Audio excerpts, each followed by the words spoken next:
Кој раководеше со полициските сили на вчерашниот протест во Скопје?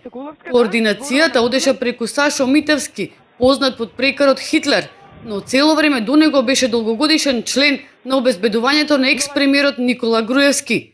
Камерата на Нова ТВ го улови овој личен бодигард на Груевски, кој постојано разговараше на мобилен телефон и известуваше што се случува во секој момент.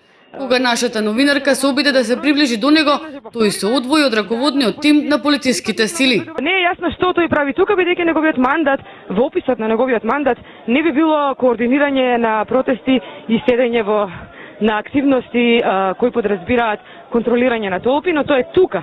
Сите овие протести, ќе го замолам камераманот да го покаже овој човек кој сега избега од камерите, Трајча. Каква била неговата улога во вчерашниот протест и кој му дозволил постојано да го слуша текот на акцијата на специјалните сили? Побаравме одговор од МВР и лично од министерот Чавков, но не добивме никаков коментар на нашето прашање. Овој човек не е многу познат во пошироката јавност, како што беше популарниот Дејан Митревски Урко, но сепак новинарите ги знаат луѓето кои верно го следат Груевски во изминатите 10 години.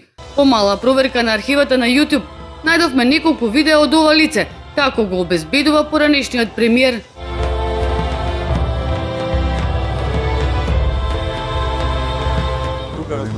Средства, малку реконструкција, фасадно уредување. Партерно не е лошо, може да се подзакрпи, да се подобри. Раководната палка беше во рацете на Сашо Митевски Хитлер, кој е помошник началник на централните полициски служби, под кои влегуваат посебните единици, ЕБР, специјалците и одделот за обезбедување. Во вчерашната акција и во делот на обезбедување од полициските сили учествуваа униформираната полиција, единицата за брзо распоредување и единицата за специјални задачи. Името на Митевски се појави во бомбите кои ги објави СДСМ.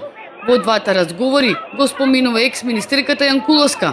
Во првата, кога разговара со генералниот секретар на владата Кирил Божиновски, поврзана со изборни нерегуларности во Куманово. Он се јавил, па по друга линија, нели ти кажував, се јавил кај Хитлер, кај мене. Пошто кумановци се они са, знаеш, се знаат по разни линии.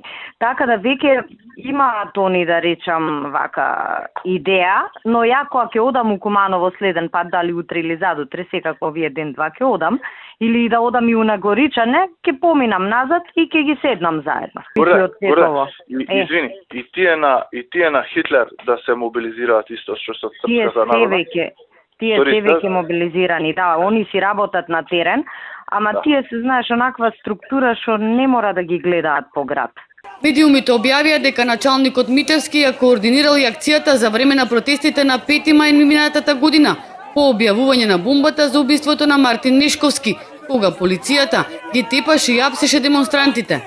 Инаку мешањето на надлежностите во МВР и познатото лого МВР го слушнавме токму од поранешната министерка Јанкуловска, која во прислушуваните разговори признава дека ова министерство е претворено во партиски штаб. Во правна расположението. На ниво? Победничко? Да. Имате некој проблем? Вие во МВР? Ние во МВР, во ВМРО исто. Два штаба имаме, еден партиски, еден за странците кај што ги носиме.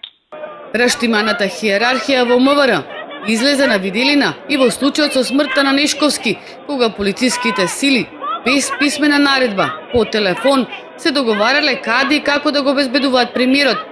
Груевски според закон сега го обезбедуваат 6 лица. Со законските измени од 2013 како поранешен премиер има право на лично обезбедување, како и право на користење на службено возило и возач.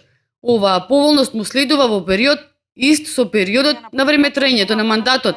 СДСМ минатиот месец во собранието побара да се смени законот и на Груевски да му се укине личното обезбедување.